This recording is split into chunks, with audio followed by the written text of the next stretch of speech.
It's the Brad and John Show. It's Monday, December 16th. This is the B Block, which starts about 7:20 or thereabouts. The reason I mention that is because there are people listening live right now, and you listen to the show live 7 to 8 o'clock Central Standard Time, Monday through Friday. But a lot of people are checking it out on Facebook as well as all the other socials which we're out there on. But more importantly, they're checking it out on bjshow.video, which is the YouTube version of it, or bjshow.co, which is the podcast version of it. And once again, lots of people from around the country found out about us last week because of the segment we did on of course, the segment that John made fun of me and Mark McCluskey, but it turned out to be a huge hit as far as people finding out what we do. Right, John? I did, yeah. How do you think Politico found out about that, Brad?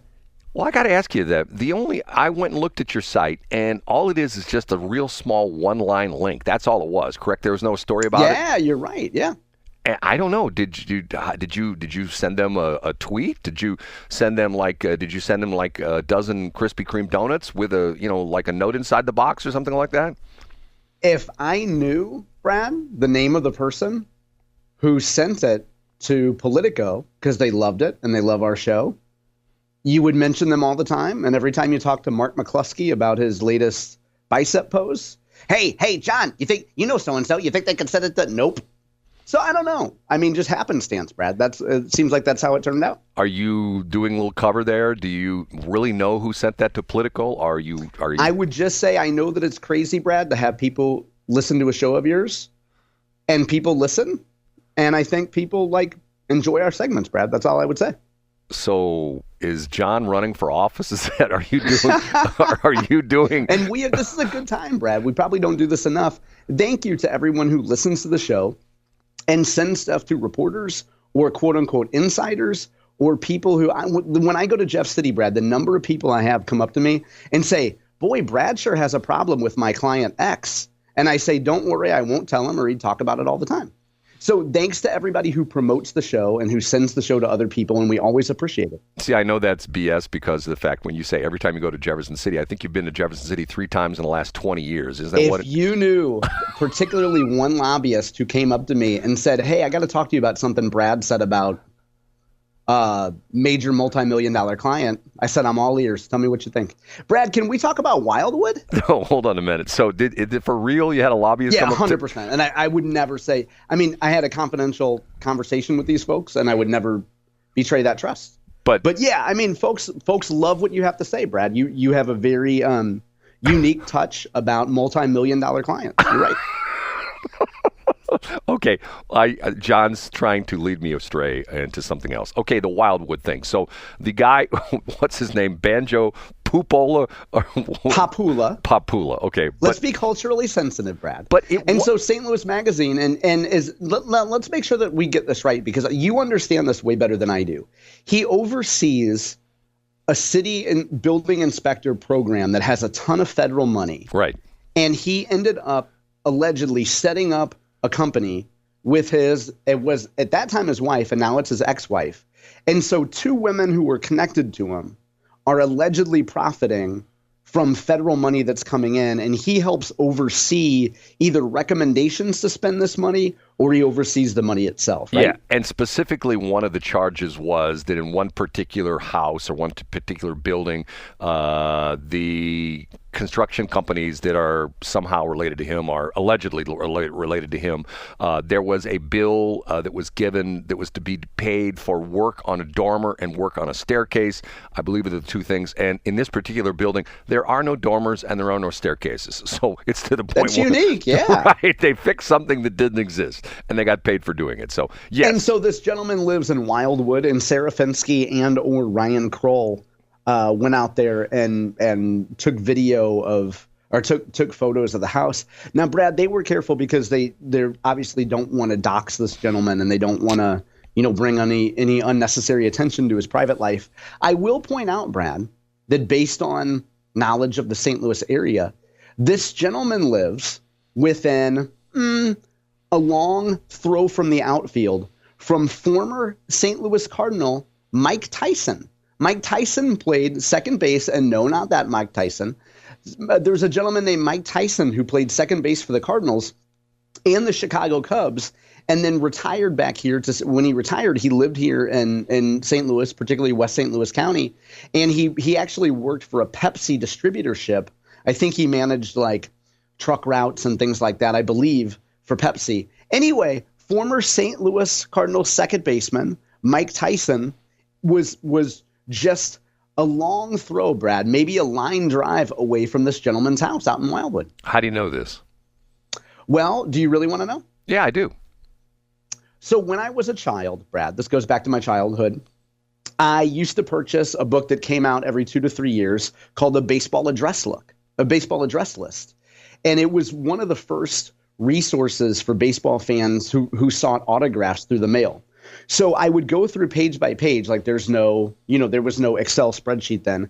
And I would go through page by page and I would mark folks that lived in the St. Louis area.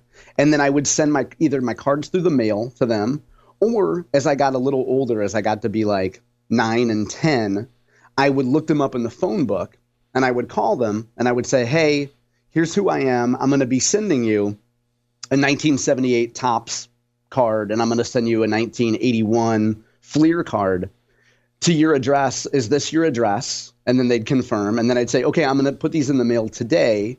Will you autograph them and send them back to me? So Mike Tyson is one of the hundreds of players in the St. Louis area that I reached out to in the late 1980s. How do you know he's still there? He's not. He moved years ago. Oh, okay, but you said he moved.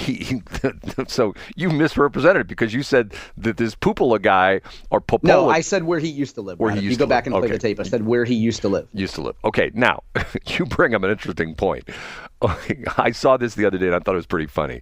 They talk about doxing people, and the guy says, doxing people used to be able to grab the phone book and you knew where everybody lived, because that's true. I think there's a difference though between bringing undue attention to it and saying, I mean, if folks want to know where this gentleman lives, they could, I mean, and I think that's what I like about the Sarah Fenske piece and the Ryan Krull piece is that they're not calling out.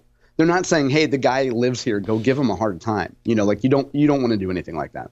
They're not being like what Maxine Waters said, where she essentially said when Trump got elected the first time that you should find out where these people live and you should go to their house and you should camp out on their front lawn and yell at them. See them in a restaurant. And make sure they're uncomfortable at restaurants. Right, make sure they're. And we all know, too, for example, this Banjo Popoola guy, whoever the folks are who were living in the house that's featured in the story, they don't have.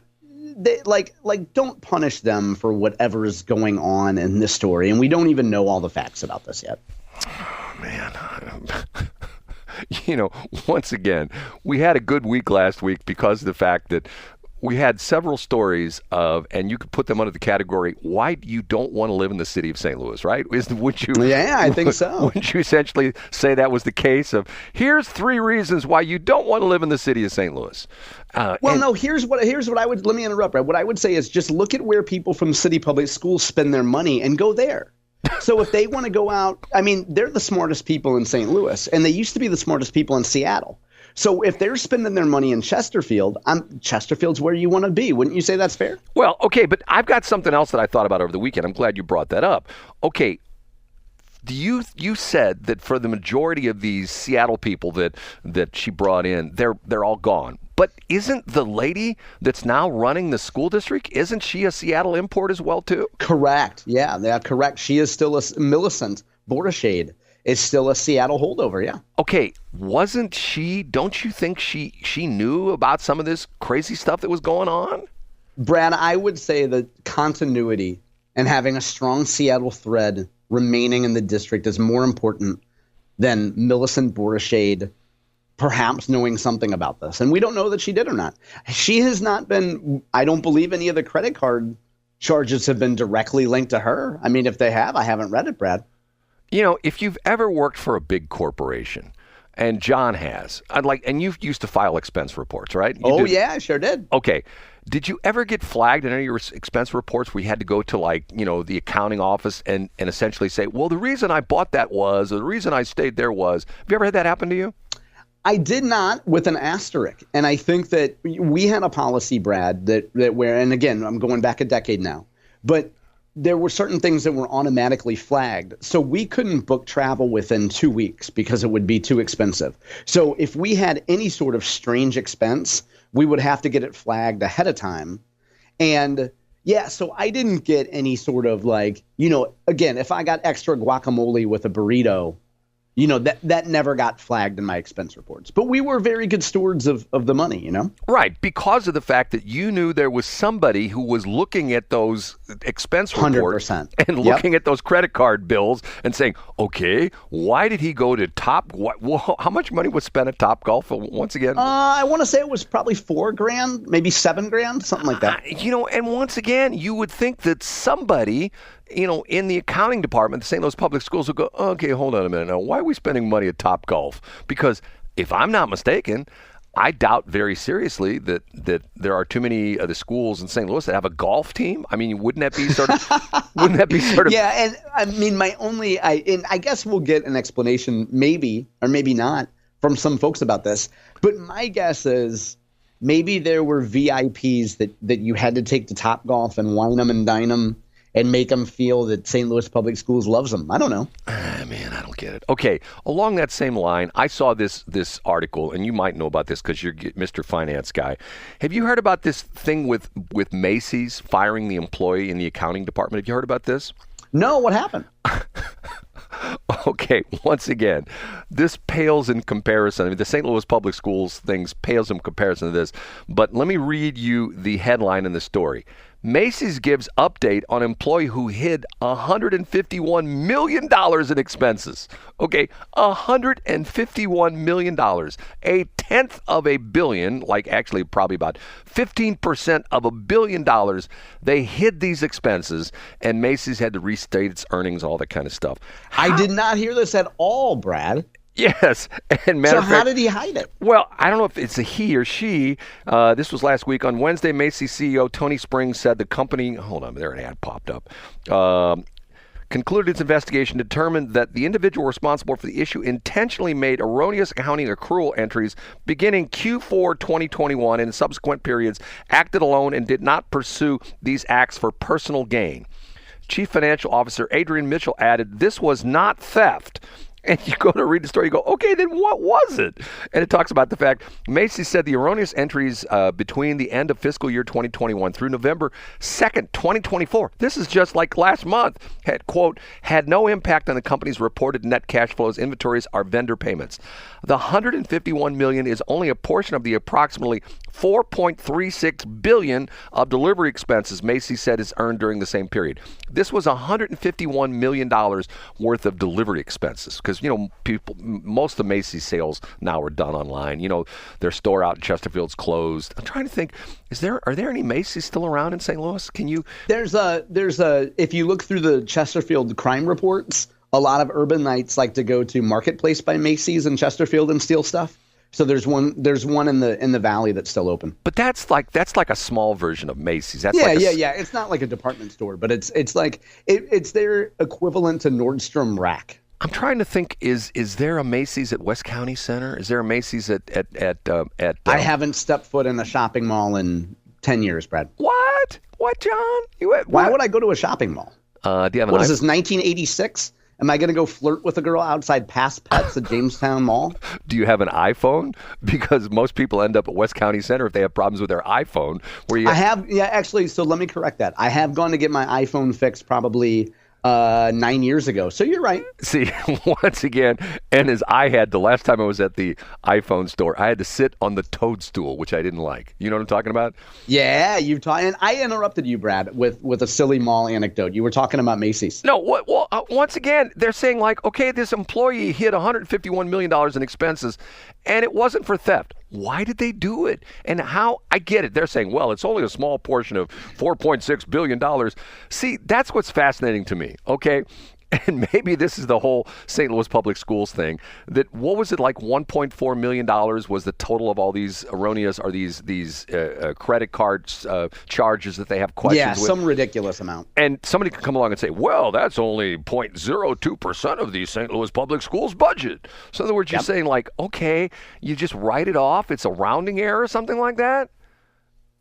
Yeah, and I mean, the only thing I could think of, this is the first time I've heard of it. Like, I'm glad that you brought this up. But does the person just want to make their boss look bad? Or do they have a problem with the company? You get what I'm saying? Like, if it's not for personal gain, then what would it be for? It says, okay, during the early stages of the investigation, Macy's initially estimated that the hidden erroneous accounting accrual entries totaled between approximately $132 and $154 million.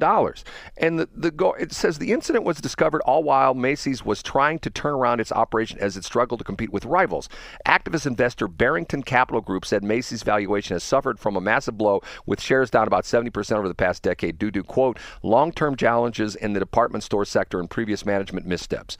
On Wednesdays, Macy's reported that sales during the third quarter fell 2.4% to $4.7 billion from weakness. And he goes into a lot of financial jargon, which John would eat up because that's what he does all the time. But the whole idea behind it is they never really say. They say it's not theft. The employee has been terminated, but they're going like, okay, I don't know. And you bring up some interesting points. Was it the employee helping out his immediate manager, essentially saying, oh, look how we're doing it because these are shipping expenses. Oh, our shipping expenses are down. Yeah. Because you're padding the books, or in this case, I guess, unpadding the books. Is that would be because you're essentially. Yeah, or maybe. Now, here's the other thing that you see a lot of times in some sort of, and I'm looking up right now. I do see a note here in Macy's. Anyway, yeah, sorry, I won't get distracted while we're on the air. But companies do sandbag their numbers sometimes. So Tesla is notorious for this. And you can either front load your expenses or back load your expenses. If you want to sandbag what you want your revenue to be for one quarter so that you can really beat it by a big number next quarter, you can fudge the numbers. So maybe that's what happened here, or maybe the guy hates his boss and he wants the division to look bad while he's already looking for another job. I have no idea. I mean, and you know what I'm so happy this in 1 week's time, we've had two John Combest financial terms that I love. We have rug pulling and sandbagging. I mean, yeah, you got to sandbag the numbers, Brad. You got to make yourself look good. And the rug pull, I like that as well, too. Okay, we have to take a break. Thanks for checking out the Brad and John Show podcast. This segment of the show is brought to you by John Combest's book, Stalking, Harassment, Internet Trolling, A Guide to Recovering and Rebuilding After Online Attacks. It's a great reference if you've ever been the unfortunate target of a social media attack. It's available on Amazon. Just search John Combest. That's Combest, John Combest, and the book will show up in your search results. Now it's time for another segment of the Brad and John Show. Can you handle it?